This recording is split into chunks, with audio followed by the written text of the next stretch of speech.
Again, thank you to Dr. Dodson, and thank you very much, Dr. Rakoff, for wonderful presentations, setting up our panel conversation. If the panelists could come up right now, I'm going to introduce Robert Pondisio, who will be leading the panel. Robert is the Vice President Director of Communications for Core Knowledge Foundation. He brings over 25 years of media, communications, and classroom experience to his role. Robert launched the popular Core Knowledge blog in December 2007. Prior to joining the foundation, he taught 5th grade in the South Bronx for several years under the aegis of the New York City Teaching Fellows. Prior to teaching, Robert was Communications Director for Business Week and served for many years as Public Affairs Director for Time Magazine. Thank you very much for leading the panel conversation. Good morning. Since we are running a little bit behind on time, I will be brisk with my few remarks, very few. I was thinking, as I often do when I come to Pioneer events, that I'm reminded of two things. The first is what a privilege it is to spend time among highly educated, extremely engaged fellow citizens, as it were, for whom history and public policy is a lively and engaging topic.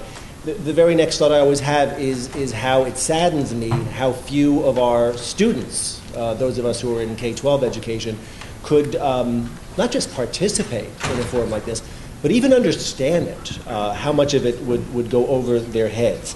I was a 5th grade teacher, as Jim just mentioned, in the South Bronx in the era of No Child Left Behind. I'm from New York, and by the way, I'm a Mets fan, not a Yankees fan. I want to absolutely set the record straight on that. So Cubs fans, I feel your pain. As a 5th grade teacher in New York, there was at one point a recently disbanded 5th grade cumulative K-5 social studies test. I taught at PS 277 in the South Bronx, which, by way of perspective, District 7 in the South Bronx is the lowest scoring district in New York City. My school, PS 277, was the lowest scoring school in that district. So my school was the de facto worst of the worst, as it were. So in 6 weeks, I was entrusted with remediating all that my students had not learned about history and social studies in the previous 6 years, and it was uphill work.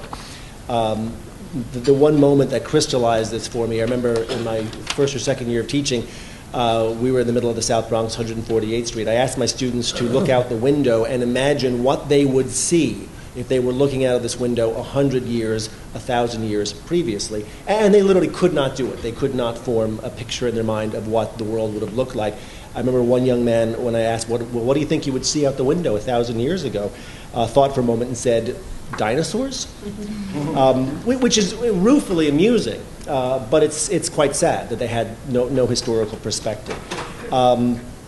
When we think, and this is just not my anecdote, if you look at the 2006 NAEP results, it showed that students got precious little attention, or the results got precious little attention from our K-12 system and a policy agenda that tends to worship at the altar of reading and math almost exclusively and frets regularly about things like college and career readiness or whether we can turn out enough STEM graduates to remain economically competitive. 5% of 12th graders qualified, 1 out of 20, having advanced knowledge in civics. 22% as proficient, which means the rest, 3 out of 4, were either basic or below basic, which roughly translates, in the words of the old Sam Cooke song, to they don't know much about history. So here to grapple with that, let me introduce the panelists from left to right. At my immediate left is Roger DeRosiers. He is taught at the Millbury Memorial Junior Senior High School in Millbury, Massachusetts for more than 3 decades, teaching primarily U.S. history and government. He is presently a member of the Massachusetts Special Commission on Civic Engagement and Learning. Next to Roger is Christina Blunt, Senior Project Coordinator at the Program on Humanitarian Policy and Conflict Research at Harvard. Prior to this position, she was a researcher at the United States Holocaust Memorial Museum and for Polis Media in the UK. To Christina's right is the legendary Will Fitzhugh. He is the founder and editor of the Concord Review, and in my personal opinion, an American hero. It is the only journal in the world that publishes the academic research of secondary students, and long may it continue to do so. And to the extreme right is Dr. Anders Lewis. He is the history teacher and art and history department chair at the Advanced Math and Science Academy Charter School in Marlborough. He is also the author, along with Sandra Stotsky, who I'm pleased to see with us today, of The Rise and Fall of the Study of American History in Massachusetts, the paper which I believe you all have on your table. Given that I'm just going to start with this question, given that my perspective on teaching is probably skewed by the fact that I did work in such a low-performing school, I don't want to assume that my experience is universal, even if NAEP suggests that it might be closer to common than not. I would just like, from left to right, to start us off by giving us, in a minute or so, your sense of how well or how poorly, in your personal experience, our students are doing with history in our schools. Roger, let's start with you. Thank you very much to the Pioneer Institute, Jim and Jamie, for these opportunities. Much appreciated. In response to the question, I think that we're probably looking at a time frame where things are ebbing and rather waning and really not doing as well as one might have expected. There are, I guess we could go to the fact that the MCAS test in history and social science not being offered has given a license to districts to minimize instruction in history and the social studies, particularly at the elementary levels, but also at the middle as well as at the high school levels as well.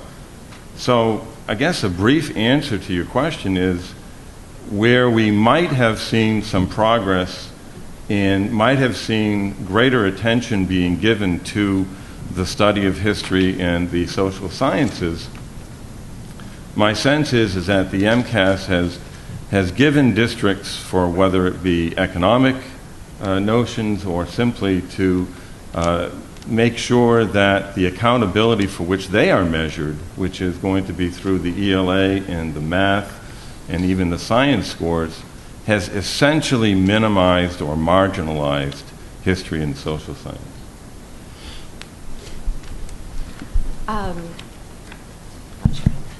Can you all hear me okay? My voice doesn't quite project like Mr. DeRocher's. I should say my professional biography doesn't give much of a clue as to why I'm here.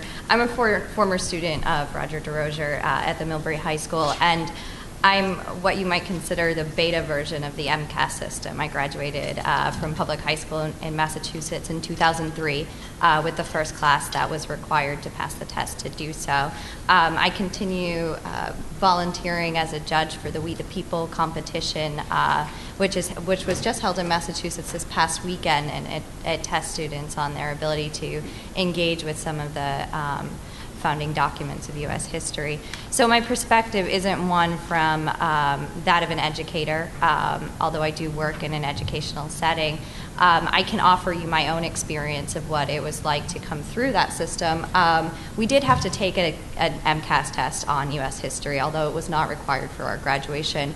I can tell you from the perspective of a 12, 13, 14, 15, 16-year-old, it's hard to grasp which of the tests you're given are really going to get you through the doors, in which you're just being given to assess your knowledge. I think at that age and at that stage when you're being evaluated, it's all a bit scary. And I think the curriculum being tailored to that kind of testing has both pros and cons, which I'm happy to talk about a bit more when the conversation gets around to that point. One thing I did notice just this past weekend in participating in the We the People competition is the extreme sense of importance around some of the documents and around U.S. history that's placed in this sort of program, but still the development of the ability to really understand the material. And I think that that's something that doesn't necessarily require a state-sponsored examination to focus on in the classroom, and it's really more in part to the enthusiasm of the teachers rather than to questions of funding and testing. I've been sick as a dog for a week, so I'm kind of not myself. I taught U.S. history at the high school in Concord in the 80s, and when I started teaching, I asked my colleagues, what did the students have to know? And they said, well, the Commonwealth of Massachusetts requires them to take a year of U.S. history, but they don't have to pass it. So if you want to spend most of the time talking about Vietnam and you know, the free speech movement or whatever, you could do that. And it doesn't seem like it's changed a great deal.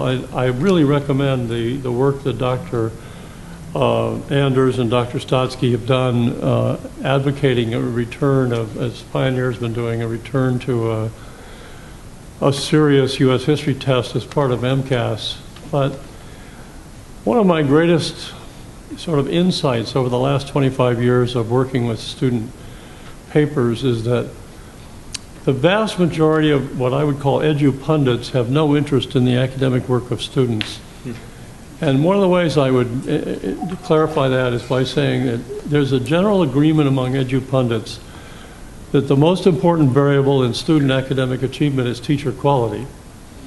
And having been a teacher, I think teacher quality is very important. But I propose a different make on that, different take on that. I think the most important variable in student academic achievement is student academic work.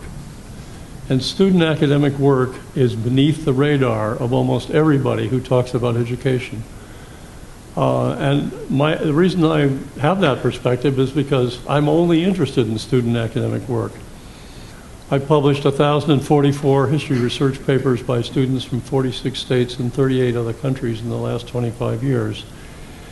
And I think as long as the focus is on, Samuel Johnson says, example is always more efficacious than precept. And I think as long as we focus on what teachers are saying and never show students what their peers are doing in the way of good academic work, we're being really stupid. But not enough people agree with me to give me any funding. But just maybe one last comment. Another thing I've been, thanks to Sandra Stotsky and other people, very concerned about the Common Core. And actually, I've recently had an exchange with E.D. Hirsch about this. And E.D. Hirsch is very concerned about what he calls how-toism, that the focus is on skills rather than knowledge. And he said to me the other day that he's particularly concerned with the Common Core about the assessments, which are coming down the road.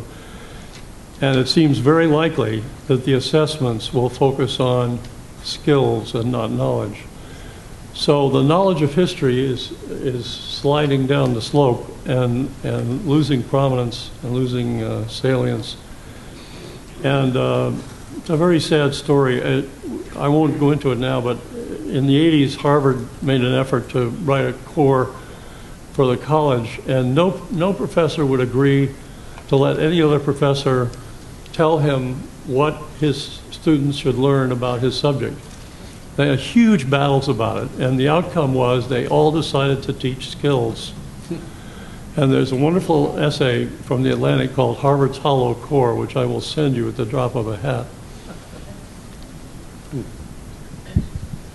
Hello, thank you all for coming. I'm a Yankees fan, so we have a good mix of folks here. I teach at the Advanced Math and Science Academy Charter School, so you're probably all wondering what I'm doing teaching at such a school with such a title. I've been trying over the past several years to get the heads of our school to change the name of the school to AHA, which would be Advanced Humanities Academy. It hasn't quite worked out too well. Just to kind of reiterate what everybody was saying, it truly is alarming what has been happening to the state of American history over the past few years and few decades. our nation is a unique nation. We are a nation that is not based upon race. We're not based upon class. We're not based upon religion. We're based upon an idea. We are based upon the idea of liberty, the idea of equality. And it's an idea that you can see in all of the basic documents and speeches that run through American history. You see it in the Declaration of Independence. You see it in the Constitution and the First Amendment. You see it in the Gettysburg Address. You see it in Emma Lazarus's poem dedicated to the Statue of Liberty. You see it in Martin Luther King's great speeches and sermons. We're dedicated to an idea. In Lincoln's Gettysburg Address, he said, he spoke about the idea of equality as being a proposition, and a proposition is something that needs to be engaged. A proposition is something that needs to be discussed. A proposition is something that needs to be reflected upon, thought about. And the fact of the matter is that the ideas that our nation was founded on and that have made us what we are not being reflected. They're not being engaged. They're not being considered. And each and every year, we are graduating students from our high schools. We are graduating students from our colleges who don't have any knowledge of our nation's history, who are not engaging our most basic ideas. We can see that anecdotally. We can see that in the test scores from NAEP.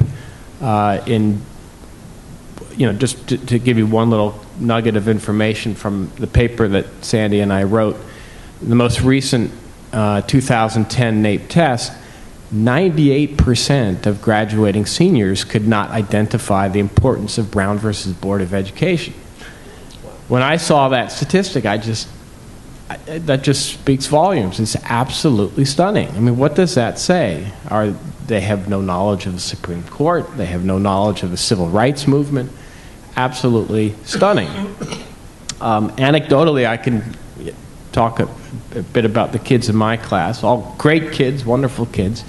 Last week we were discussing the rise of Jim Crow South after the Compromise of 1877, and I put out a few choice quotes from a few Southerners. One was from a Senator Tillman from Georgia, who spoke about the need for black folks to remain subordinate to white folks, and if they do not, he mentioned the word extermination. My students were just shocked by the level of racism in Jim Crow South. They were shocked by the prejudice that we saw through primary source documents. It was surprising to me to see how shocked that they were by that. I would hope, in one sense, I suppose being shocked is good because it's so awful what had happened. In another sense, I would hope that they would at least not be so shocked, that they had at least by the 11th grade, I teach 11th grade, that they had gotten a sense of what life was like in the South, or had gotten a sense of what the Civil War was all about, but plainly they had not. So you can see it anecdotally. You can see the decline in American history on NAEP scores, and the consequences of this in congressional elections. Many people don't even know who their congressional representative is. We're becoming a nation that doesn't know its past, and it seems that we're becoming a nation that doesn't care too much about its past as well. And that, I think, is deeply troubling. Before we began this morning, Roger and I were having a discussion over coffee, and we were talking as teachers or former teachers sometimes will about the bromide. Well, if it doesn't get tested, it doesn't get taught. And we were both expressing our reluctance to enforce or suggest one more test for our schools to have. But at the same time, we shrugged and said, well, without a test, maybe it won't get taught. So my question, and this is for anybody, is there a way to get our K-12 system to be more attuned to history in the absence of a test, or is there any other choice other than just a test to make sure this gets taught? Will, you're laughing at me. I'm that naive. I have this incredible bias towards student academic work, but Victor Henningsen used to be head of history at Andover, and he used to say that his students always forgot the questions on the AP exam, but they always remembered their paper, and so did he. That working on a history paper, and I published papers from 4,000 words to 32,000 words. One of the professor's students that he mentioned wrote a 32,000 word paper on the Regulator War in North Carolina, and it was a wonderful paper. Emerson Prize winner this year. She's at Stanford, and she had to cut it down to 2,500 words to win the National History Day. But and just another little story about her. But she also did a very long paper for our paper for National History Day on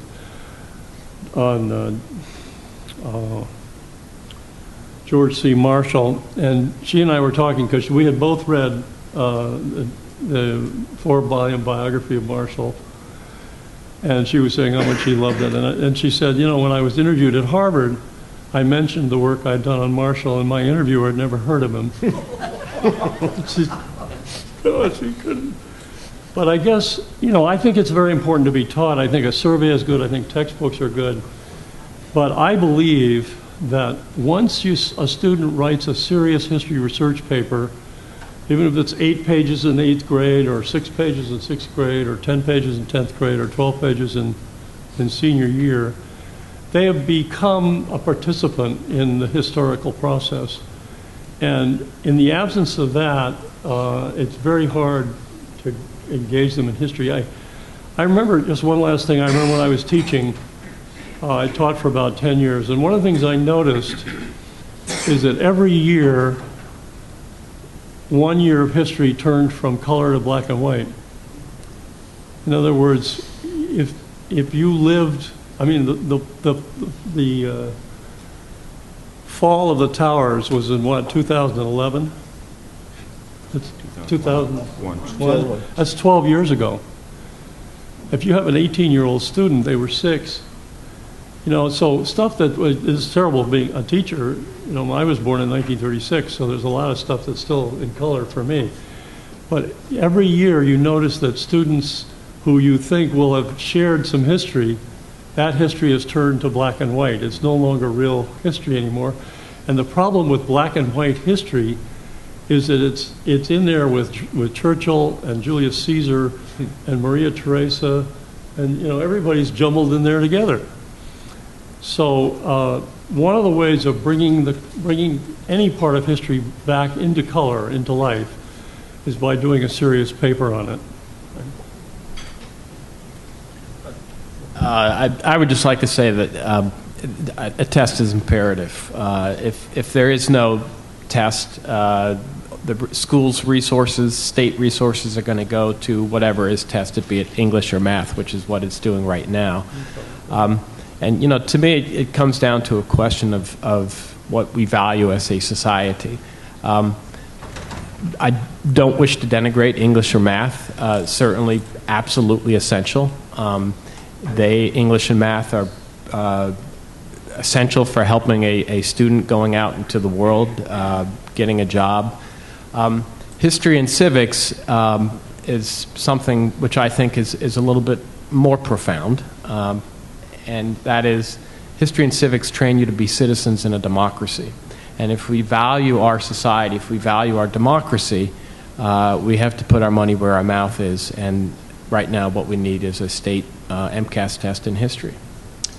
Just a quick show of hands from the audience. How many people agree with Dr. Lewis that there should be a state history exam in Massachusetts? Any opposed? I reluctantly agree that there's a need for the test. I do believe that there are some encroachments that can be stated that do occur and may occur when you essentially limit the testing to a test, or rather teaching to a test. The fact, however, is, as both Will and Anders have mentioned, is that without the test, we are seeing the deterioration of the teaching of history and civics.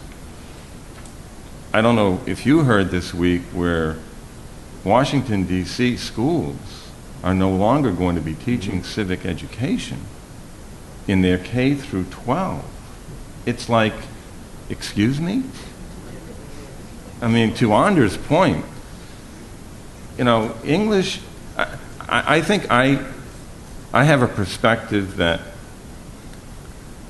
I get annoyed when I hear that education and its purpose is to provide a good workforce. What happened with education as being the means by which we are able to be good citizens, work with each other, and be able to simply live within the same state, country, or world without being only focused on the fact that we need to make sure we get good jobs? I adhere to the fact that if we have good teaching and we're educating our masses,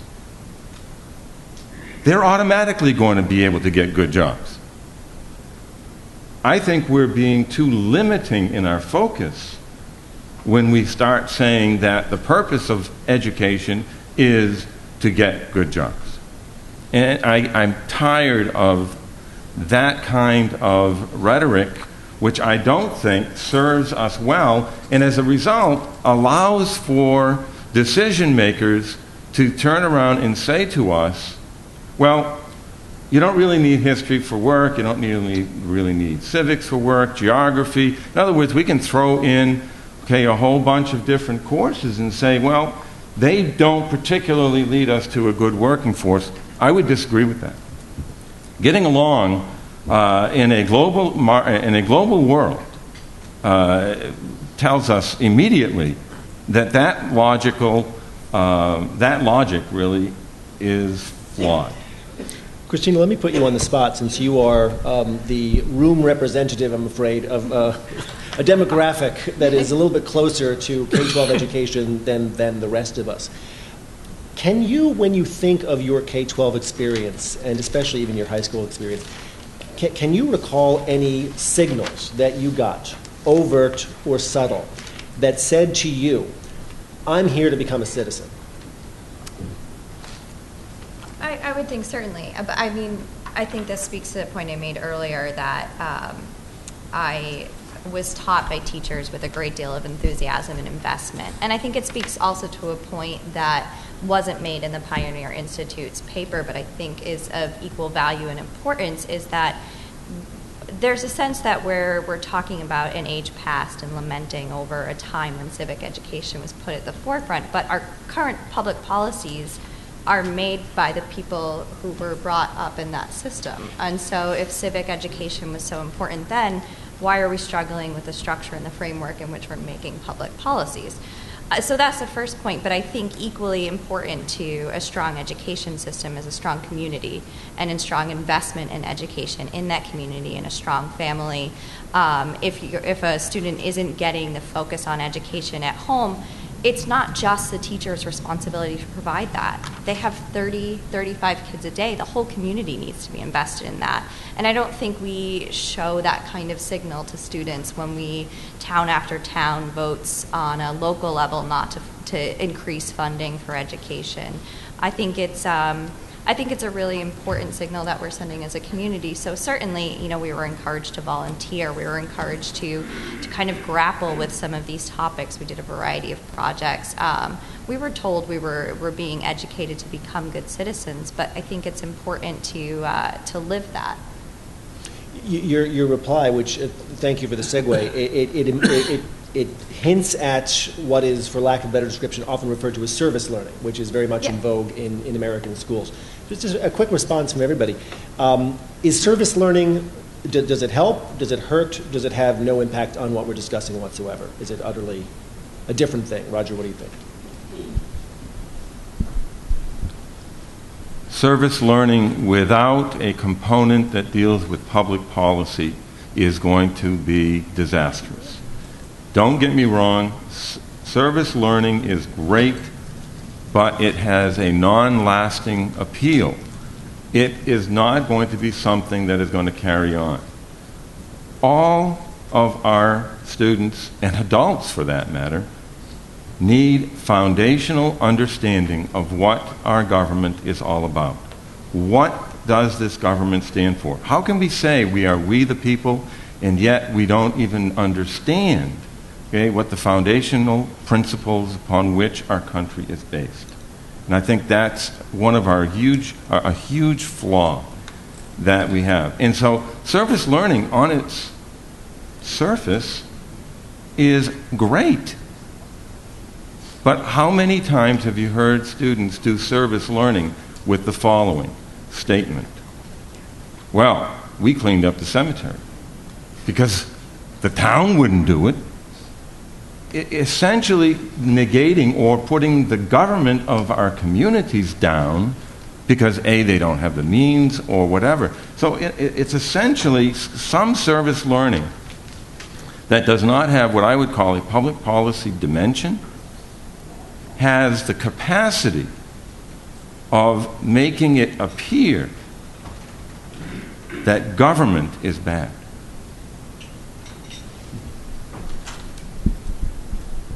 I'm going to take the slight risk of disagreeing with my mentor, only slightly. I think service learning is incredibly important. It was definitely part of my high school curriculum, but I don't think it needs a necessary precursor to get a child involved in their community. I don't think it needs to be rationalized by a curriculum. I think a curriculum provides an excellent opportunity to either learn from that experience or to be inspired to have that experience. But I think investment in an individual's community should happen as soon as possible. Well, first of all, service learning is supposed to be voluntary, never is, but for me, it's always been an example of the sort of the progressive interest in social action rather than doing schoolwork, which I always characterize as put down those books and no one gets hurt. But just one other thing about a signal about history. And Diane Ravitch used to say that history in the high schools was the subject in which the largest number of teachers were teaching out of field. I was an English major in college. I was guilty.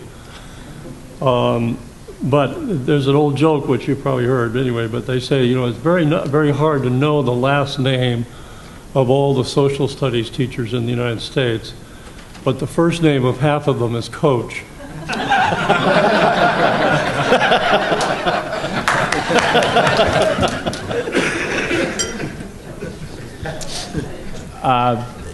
Yeah, I have certainly no problem with service learning, but as a substitute I do have a problem with it if it is intended as a substitute for engagement with American history and American civics.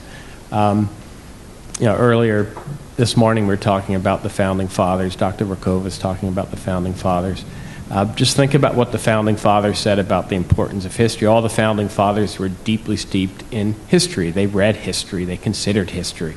And they knew that the study of history, the study of our nation's history, was absolutely essential if we are going to survive in a democracy.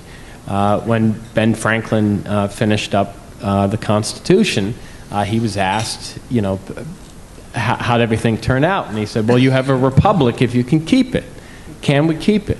We can keep it if we consider, reflect, and engage the ideas that we're founded upon. Right now, we are not doing that. We need to do that. I'll just add to Andrew's comment that I'm agnostic personally on service learning. When I think of civics, I think of civic skills, knowledge, skills, and dispositions, in that order. I think a service learning program can create a civic disposition, but ultimately, I think I agree with Roger that if there's not a foundational knowledge to that, you're casting your seeds upon barren land. I'm going to ask one more question before we throw it open to audience questions. I spend a lot of time at education conferences, and it's buzzword heaven, blah, blah, blah, innovation, blah, blah, blah, technology.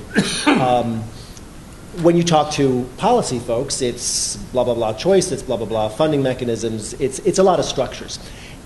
Just quickly, do any of you see anything either from technology or from policy that would give us optimism that there are at least some signs of life in K-12 education that would lead to better outcomes history-wise for the majority of American students?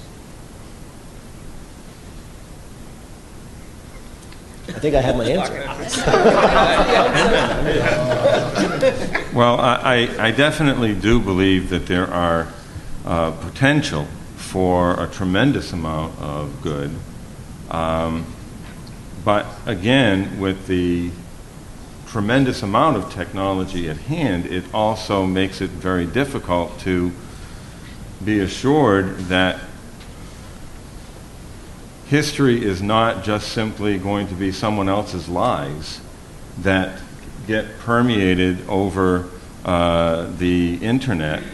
And how do you distinguish between the two? And to me, the role of the schools is to create the student information and understanding that allows them throughout the rest of their lives to be able to distinguish between that which is a lie and that which is a prevarication and that which is the truth. In other words, we need to be able to make these distinctions. If we don't teach it, then how can they make those kinds of judgments throughout the rest of their lives without being swayed by someone who knows maybe a little bit more than them and has a particular point of view that they'd like to have shared? So I'm concerned about that aspect of too much information and not enough understanding of how can I have enough of a foundation so that I can make the necessary judgments. Having said that, there are some things that I think we can do that I think are happening but are not focusing on history and social science at this point and need to be. One, there's a huge focus at the elementary levels on literacy. That's the code word that we're now using, in this early 21st century. Well, why not use literacy, or why not use history and social science as your means of assuring understanding of what you read and knowing what it is that you're reading about? To me, if I were an administrator, obviously, after today, no one would want that.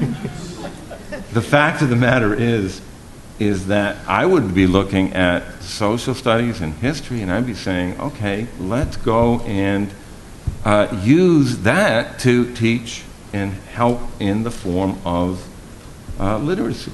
Exactly. And I think another way we can probably do it is by allowing opportunities for our students to do things, service learning, being a part of it, with some kind of foundational understanding about, what it is to be an American and living within this constitutional democracy. So I think that those possibilities exist. The program that I'm the state coordinator and taught for many years, called We the People, that Christina was just talking about earlier, allows for what I call the study of content, immersion in content, but giving students the skills to be able to take that content and apply as well as analyze so that they can take that information and internalize it. And that, to me, is what true learning should be. It's a combination, it's a balancing between sufficient amount of content with a sufficient amount of skill learning that allows for the students to leave and continue to learn more as they become adults. And if I can just put a plug here, because I happen to see her sitting in the audience, I would like to recognize Christine Forsgaard, the teacher at the Academy of Notre Dame, whose class won the state championship for the We the People this past weekend. Bravo.